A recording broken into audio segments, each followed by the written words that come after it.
Boa noite a todos. Nós vamos meditar em alguns versos da palavra do Senhor, mas eu gostaria que, antes de nós abrirmos a Bíblia, que possamos fechar os nossos olhos assim como nós estamos. Vamos orar? Querido e maravilhoso Deus, muito obrigado, Senhor, pela oportunidade que o Senhor nos dá de uma vez mais estarmos na Tua casa de oração, num momento, numa noite tão tranquila, um momento tão bonito.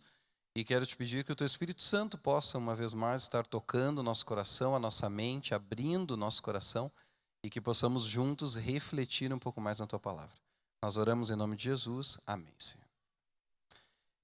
O texto dessa noite, ele tem muito a ver com aquilo que nós vimos no início, mas está em Gênesis capítulo 37. Gênesis 37, ele no começo da Bíblia. Se você tem a sua Bíblia, seja por qual meio for, né? Alguns já têm celular, tablet, alguns ainda usam o papel, né? Dá a bênção de ter aqui, se você tem essa Bíblia, abra em Gênesis capítulo 37, que ele ali começa a contar a história de um grande homem da palavra do Senhor, um homem que mudou a realidade do seu povo, e por que não dizer de todo o povo de Israel, mudou não somente a sua história, mas a história de toda uma nação, mas começou com um momento muito difícil, que é a história de José. Gênesis capítulo 37 vai nos falando de um momento muito difícil, de uma família muito difícil, e eu queria usar como base o verso 19 de Gênesis capítulo 37. E diziam um ao outro, os irmãos: olhem, vem lá o tal sonhador. Talvez alguns dos amigos que aqui estão, se estão vindo pelas primeiras vezes, não têm muita familiaridade com o texto, talvez não conheçam muito bem a história de José. José é filho de Jacó, que depois é mudado o seu nome. Agora José se torna um desses filhos, um dos menores, pelo menos até então, até aquele momento. Ele recebe algumas visões que deixaram os seus irmãos irados contra ele. Visões que em algum momento mostravam que aqueles irmãos estariam se ajoelhando perante ele. E isso eles não podiam suportar. Também existiam algumas situações que eles percebiam do pai, dando algumas túnicas, algumas coisas diferentes que eles não recebiam.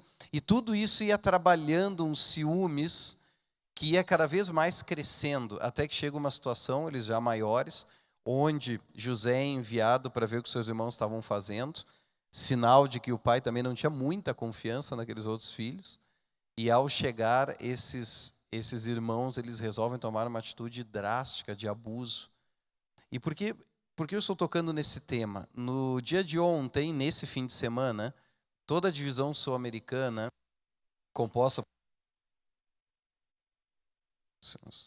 Melhor? Senão eu troco. Por países da América do Sul, estão lembrando um projeto que já há muitos anos vem acontecendo na divisão sul-americana, que se chama Quebrando o Silêncio. Talvez alguns, só para eu entender um pouco, quantos já ouviram falar desse projeto? Podem levantar suas mãos. Eu vi que algum grupo ou não levantou, né, e já ouviu e não levantou, ou nunca ouviu falar. Quebrando o Silêncio é um projeto que a Igreja Adventista começou a desenvolver já faz alguns anos, trazendo uma vez por ano um momento que busca romper algumas práticas que muitas vezes estão escondidas, não apenas no meio da igreja. Vamos ver se o verde aqui fica. Vamos ver. Algumas... ok. Muito obrigado. Algumas práticas e algumas situações que vêm sendo feitas, como, por exemplo, abuso, bullying, pornografia. Cada ano se estabelece um tema. E o tema desse ano, lembrado em vários eventos de diferentes igrejas, e hoje nós paramos para conhecer um pouco mais sobre isso e refletir um pouco mais sobre isso, é também uma forma de abuso e a relação do abuso com determinadas práticas. E se nós formos falar, parece que não é tão comum, mas eu estava olhando algumas coisas, por exemplo, em termos de violência doméstica, só nos últimos anos, que eu vi aqui algumas pesquisas do SUS, alguns levantamentos do Sistema Único de Saúde, 103 milhões de mulheres no Brasil já estão em alguma situação de risco. Isso são dados de 2013. 2 de cada 3 pessoas atendidas numa emergência por causa de alguma violência doméstica acabam sendo, obviamente, as mulheres. E alguns dados que vão mostrando de onde surgiram isso. Em 2012, 70 mil mulheres deram entrada em alguma emergência ou relataram algum caso de violência. 70 mil em um ano. E se nós formos olhar, 71%, ou seja, 7 de cada 10 estavam dentro da sua própria casa. E são situações em que provavelmente a maioria não estaria nem relatando, que é o que acaba acontecendo também. Numa pesquisa um pouco mais atualizada, em 2014, a Unifesp mostrou que quase 35% de todas as mulheres de uma pesquisa já tinham passado por algum episódio de violência. E desse grupo, praticamente metade estava relacionado com o uso do álcool, que é o tema do Quebrando o Silêncio desse ano. O uso do álcool e o abuso. O problema é que só 11% buscaram algum tipo de ajuda. 11%. Nós vamos olhar o grupo todo, isso é praticamente nada. 86% das vítimas de agressão não buscaram nenhum tipo de ajuda quando o álcool estava relacionado a esse tipo de situação. Já acaba sendo pior ainda. E o que acontece quando o álcool está presente? Se a violência já é difícil, quando o álcool está presente, a recorrência é 6 vezes maior, em torno de 600% de aumento do índice de violência quando a pessoa consome álcool. Geralmente é o companheiro nessa relação. Envolvido no último período aí, quando existe o uso de álcool, a agressão física é 2 vezes maior em qualquer situação. O uso de armas de fogo é 10 vezes mais do que em qualquer outra situação. Ou se for contar alguma arma branca, a pessoa está lá meio bêbada, pega alguma faca. Todo mundo já viu em algum momento alguma situação que sai do controle, numa festa, em algum bar, saída de jogo, qualquer situação acaba colocando também. Finalmente, para nós irmos terminando essa ideia, em torno mais de 51% de todas as pessoas que entram numa emergência, por algum motivo de agressão, o álcool esteve ali. E eu até conversava com o irmão, nós estávamos ali atrás, eu acho que essa pesquisa não foi bem feita, porque se tu espremer um pouco mais o assunto, vai aumentar essa história. É porque não deu tempo ainda, ou não fizeram, ou a pessoa não falou por medo de alguma situação, porque isso daí é maior ainda.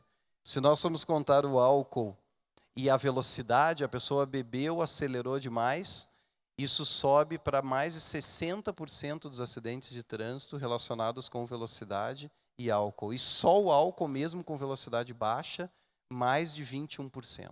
A pessoa erra, acaba atropelando, passando no sinal vermelho, mesmo em baixa velocidade. Às vezes as coisas parecem ser menores. Não faz muito tempo, já faz alguns anos, que surgiu a lei da propaganda das bebidas alcoólicas. E se nós formos olhar em determinados horários, tu não vai ver nenhum tipo de propaganda relacionada principalmente a destilados. Eles vão ficar para depois, às vezes das 10, 11, em alguns casos até meia-noite. Mas a cervejinha, né, e tudo acaba ficando no diminutivo, daí põe cervejinha, isso aí, em qualquer coisa, qualquer inho desse, acaba ficando em qualquer horário. Eu tive buscando um pouco a história disso, e obviamente tem um lobby muito grande, muito dinheiro envolvido em campanhas e outras coisas, mas no momento dessas votações, eles resolveram colocar um índice de álcool mais alto, de graduação alcoólica, usando também como justificativa que há alguns países que a cerveja está dentro da cesta básica. E realmente, tem alguns países na Europa que a cerveja é contada no preço já da cesta básica, porque sabe que todo mundo vai beber. E essas são situações que vêm cada vez se mostrando mais e alguns mitos que vão aparecendo. Um mito que a gente vê no consultório muito é a boa e velha pergunta: e o meu vinhozinho? Já está no diminutivo. Tudo aquilo que eu gosto e está meio ruim, eu ponho no diminutivo, já fica mais fácil. E aquele meu cálicezinho de vinhozinho, como é que é? Será que está bom? Será que está ruim? E isso daqui eu acho que é bem interessante nós já, uma vez por todas, colocarmos, porque daqui a um pouco tu vai ouvir uma pessoa falando, depois outro falando, depois outro falando. A recomendação da Organização Mundial da Saúde é que nenhum benefício, suposto benefício, porque isso daí ainda tem que ser um pouquinho mais estudado quando o álcool entra ali, mas nenhum possível benefício ele é superior aos certos malefícios que tem. Não sei se eu consegui for bem claro, ou seja, nada que eu possa ganhar de bom é melhor do que tudo que eu vou ganhar de ruim.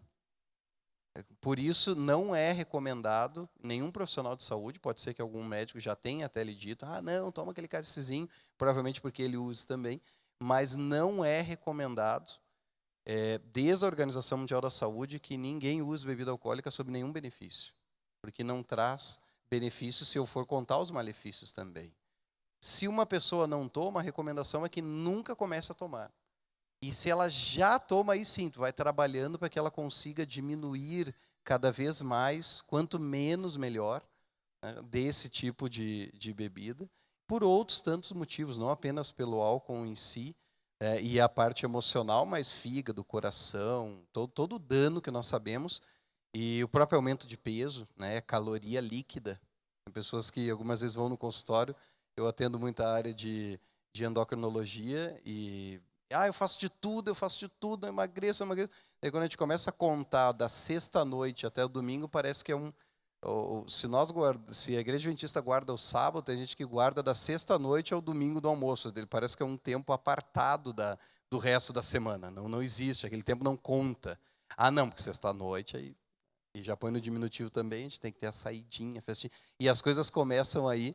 E aquilo ali é muito difícil. Não, vai ser muito mais difícil de acontecer. E a igreja? Talvez alguns amigos aqui estão dizendo, mas isso daqui não tem nada a ver comigo. Já faz algum tempo que eu li, nós não temos muitas pesquisas dentro do ambiente eclesiástico, até porque é muito difícil conseguir essa informação. Se fora já é difícil, nós vimos aí que em torno de 89% não falou nada. Imagina dentro do ambiente eclesiástico, que talvez vai ser mais complicado ainda. Mas, talvez alguns não lembram, eu falei muitos dados, mas em torno aí de 35% das pessoas, as mulheres, relataram algum tipo de violência em 2013 dentro da sua casa. No ambiente eclesiástico, teve alguns estudos que colocaram um pouco menos que isso, mas mais de 10%, em torno de 15%, 16%. Se nós fôssemos olhar isso, de cada 100 famílias, 12, 15 dessas famílias exercem algum tipo de violência dentro da sua casa e depois vai na igreja, não nos parece um número muito grande? Que tivesse já era grande, mas que tenha 10 é muito, é muito. Por isso, esse é um tema muito importante, um tema que nós temos que trabalhar, que pensar. Existe sim, até um pouco a questão do consumo de bebida alcoólica, mesmo dentro do ambiente da igreja adventista, que nós sabemos, é recomendado que não, mas tem vinhozinho, tem aquilo ali, e em outras denominações menos ainda. Claro que aí vai aumentar muito mais, porque não há essa recomendação. Eu queria, para nós irmos já encaminhando, talvez você conheça, talvez você passe por isso, seja relacionado ao álcool ou não.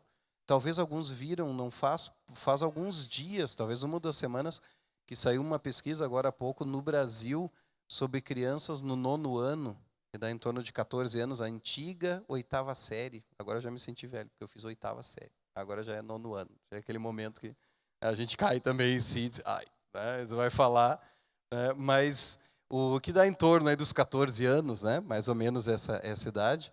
E foram trabalhando diferentes aspectos. Talvez alguns irmãos aqui viram essa pesquisa, que já um grupo grande já tinha experimentado bebida alcoólica, e um dos dados que mais chamou a atenção é que 9% dos entrevistados já tinham sofrido alguma violência sexual.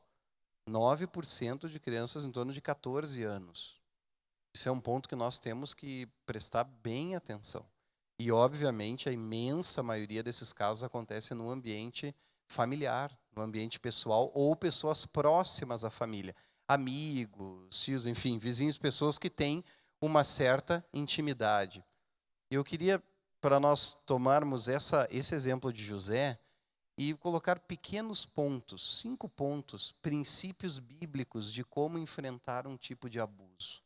Talvez você, graças, ao Senhor, não passe por isso, mas talvez conheça quem passe, ou talvez o Senhor te trouxe nessa noite aqui justamente por isso. É uma situação que vem sendo trabalhada, é muito difícil. E eu queria então que nós pudéssemos olhar juntos, lembrando, tendo como pano de fundo a história de José. O primeiro dos pontos, dos princípios bíblicos contra o abuso, é pedir ajuda. Vocês se lembram na história de José, quando lá no final, quando eles agora têm o encontro, José já é o príncipe, digamos, já é o representante de Faraó, o governador do Egito, e aquelas pessoas começam ali a conversar, e um acaba falando para o outro, porque nós ouvimos os seus gritos e não fizemos nada.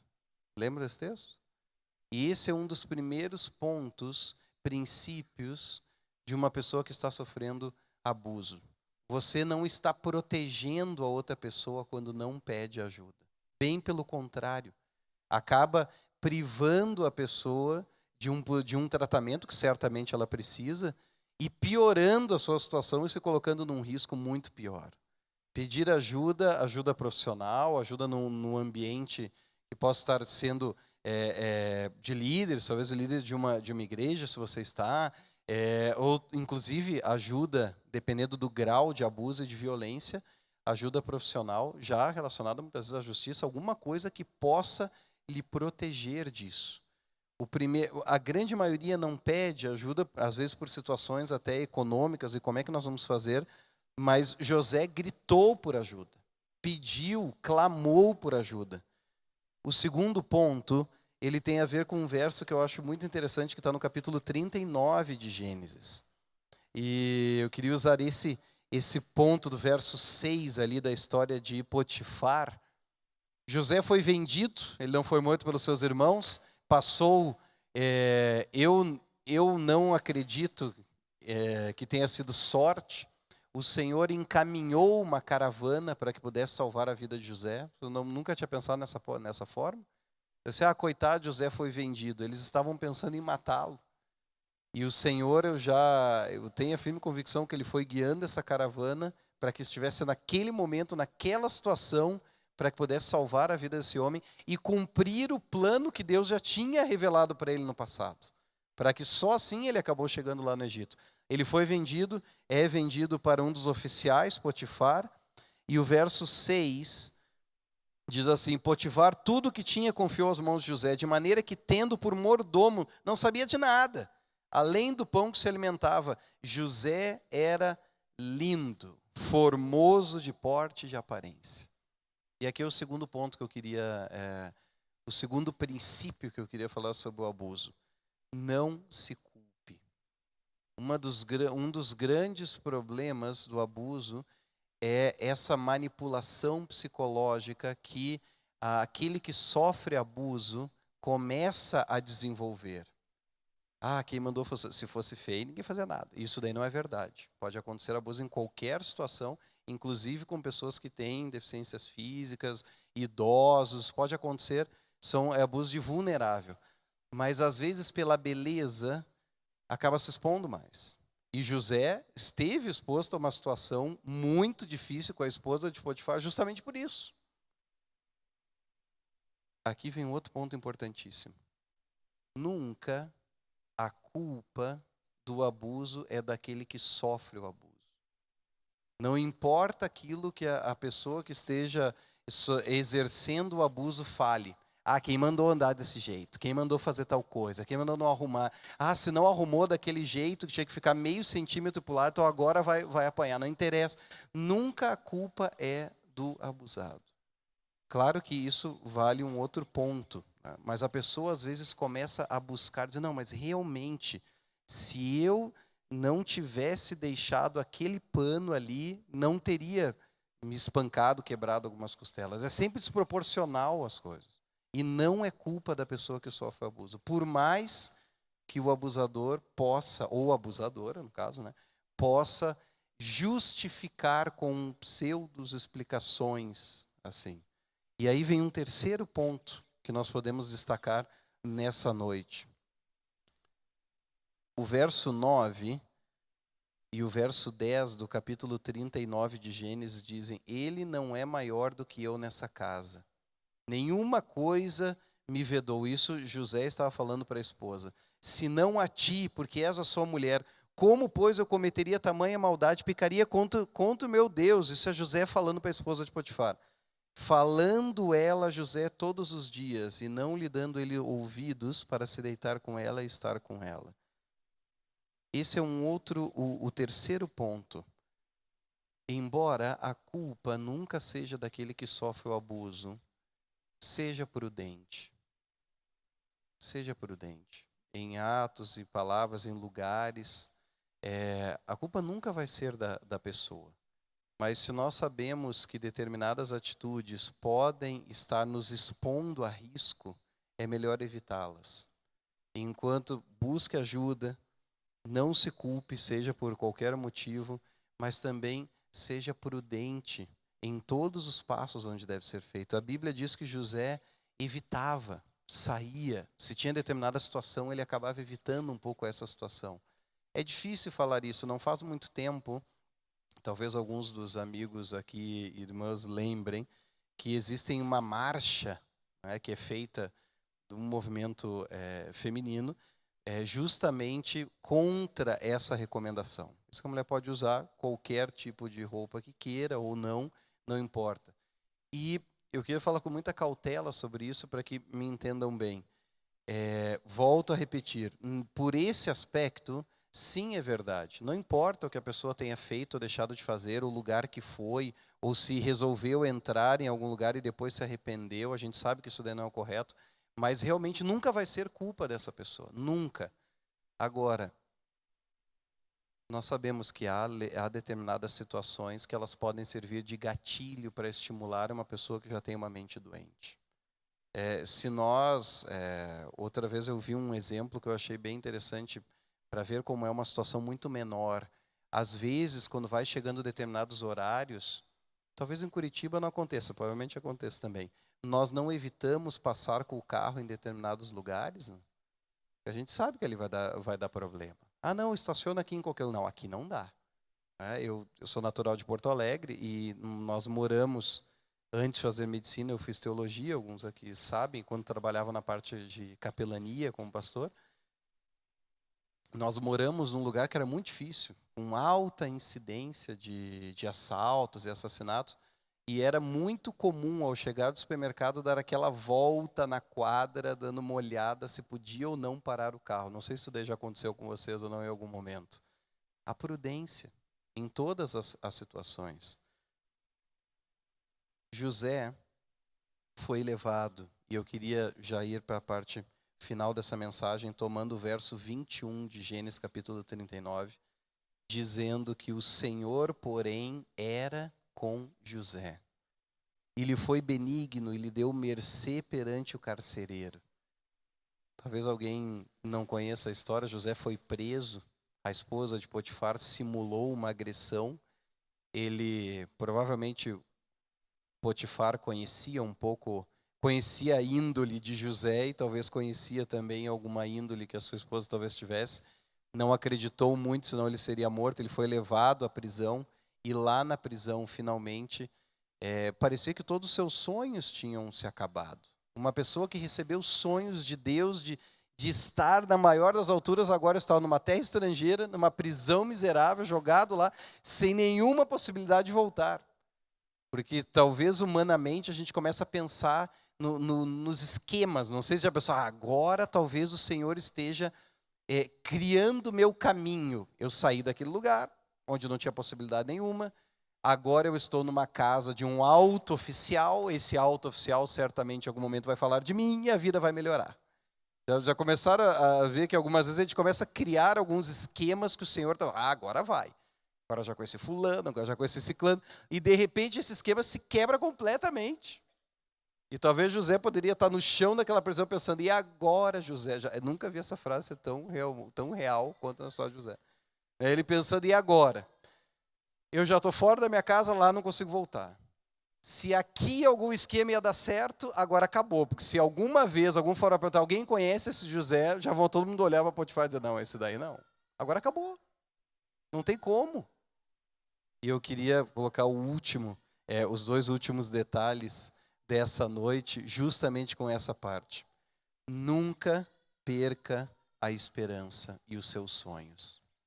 Certamente pode estar passando alguma situação muito difícil, não relacionado a isso que eu esteja falando nesse momento do abuso, mas em qualquer situação. E em alguma vez o Senhor colocou um sonho no teu coração e parece que cada vez mais está cada vez mais longe dos sonhos que Deus colocou um dia no teu coração e na tua mente. Não perca os sonhos que Deus já colocou no seu coração. Se o Senhor é por nós, quem será contra nós? O Senhor certamente há de cumprir na sua vida os sonhos que Ele tem, por mais que as situações hoje pareçam muito difíceis. E realmente na vida de José isso aconteceu. Ele interpreta os sonhos de outras pessoas que ali estavam, ele consegue interpretar, o Senhor dá essa interpretação dos sonhos de Faraó, salva todo o reino de uma fome grandiosa e se torna o grande homem que salva a vida dos seus próprios irmãos. E aqui eu queria colocar o último ponto dessa noite. Escolha perdoar. José, talvez a maior dificuldade do ser humano não é ser fiel quando ele não tem poder nenhum nas mãos. Porque quando nós não temos nenhum poder, não resta nada mais do que pedir ao Senhor ajuda, não é assim? Ah, Senhor, não tem mais ninguém, só o Senhor. Então, teoricamente, acaba sendo quem não tem opção, qualquer opção que aparecer é a melhor. Agora, talvez seja muito mais difícil se manter fiel quando você pode agora dar o troco. Quando o poder está na mão e agora tu vai ver. Tudo aquilo que eu tinha agora vai voltar. E José tinha na mão isso. E foi difícil. Quando nós olhamos os últimos capítulos ali da história de José, ele chorava, ele tremia. Mas ele escolheu perdoar. O perdão, ele é um dom divino e também uma escolha humana. É uma escolha onde nós nos colocamos nas mãos do Senhor e diz, Senhor, me ajuda a escolher o perdão e não a ira. Me ajuda a escolher ser livre dessa cadeia de circunstâncias que vem se arrastando talvez do passado. Talvez você esteja hoje, graças a Deus, está já livre de uma situação onde se expôs ao abuso, mas não conhece o seu passado. Talvez você teve situações muito difíceis na infância, na juventude, e isso continua dando volta todos os dias. O Senhor hoje lhe estende a mão dizendo, filho, escolha perdoar, porque eu também já te perdoei. Seja livre. O perdão, ele não liberta a outra pessoa. Talvez essa outra pessoa nem viva, esteja mais. Mas o perdão liberta você do jugo dessa situação miserável que muitas vezes aconteceu e talvez aconteceu mais de uma vez. O Senhor nos dá esse poder para que nós possamos escolher. Não é fácil. Mas José também teve um momento que disse, olha, finalmente o Senhor, agora eu entendo. Foi o Senhor que me colocou aqui. E se Deus realmente lhe colocou aqui nessa noite, talvez Ele esteja dizendo, meu amigo, minha amiga, é hora de ser completamente livre de qualquer situação que tenha acontecido. Eu não sei qual foi a situação, mas eu sei quem é o Senhor. E o Senhor é aquele capaz de criar uma nova história, de colocar um amor que tira fora todo o temor, como diz a palavra, porque onde está o amor, não há temor. Porque o Senhor realmente é o amor capaz de criar um futuro muito melhor. E finalmente, meus amigos, chegaremos no momento onde tudo isso será apenas uma lembrança. Nunca nós vamos esquecer os abusos que passamos. Talvez por alguma doença neurológica, um Alzheimer, alguma coisa eu posso acabar esquecendo. Mas se uma pessoa fez o mal, certamente você lembra. É muito difícil, quem perdoa esquece. Muitas vezes não. Uma vez eu vi uma definição que dizia que perdão é lembrar sem doer. Talvez não sei se é a definição definitiva, desculpa a redundância, mas é uma boa definição. O Senhor nos ajuda não a esquecer, porque é impossível esquecer determinadas situações que nos aconteceram, mas Ele nos ajuda a que isso já não doa tanto, para que nós possamos criar essa situação, criar uma nova situação, porque agora Deus está nela. Que Deus nos abençoe, que Deus nos dê uma linda semana, uma semana livre de qualquer situação que nós possamos ter hoje. Se você passa, não esqueça, peça ajuda, não se culpe, seja prudente, busque ajuda, não tenha nenhum problema com relação a isso daí. Mas se isso aconteceu no passado, você fisicamente está livre, mas emocionalmente continue preso. Que o Senhor possa arrebentar essa corrente e que nós possamos viver muito mais e melhor na companhia de Deus. Vamos orar? Vamos colocar em pé para nós orarmos?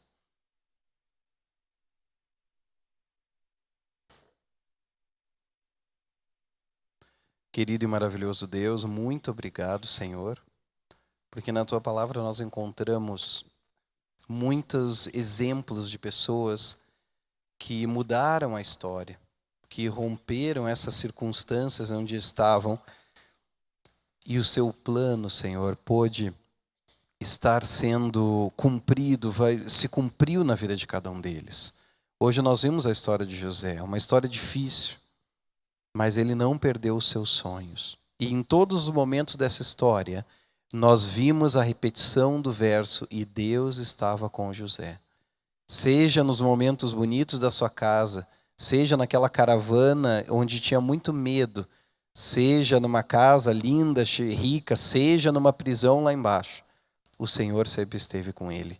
E da mesma forma o Senhor promete que está conosco todos os dias até o fim dos tempos. Senhor, ajuda-nos, que não importa as circunstâncias onde nós estejamos, nós possamos ter a certeza da Tua presença, que o Teu cajado nos consola, que o Senhor nos guia mesmo nos vales de sombra. Por favor, Senhor, que possamos prestar atenção, cuidar da família da igreja, e que possamos ter a nossa vida transformada pelo poder do Espírito Santo. Nós oramos no doce nome de Jesus. Amém, Senhor.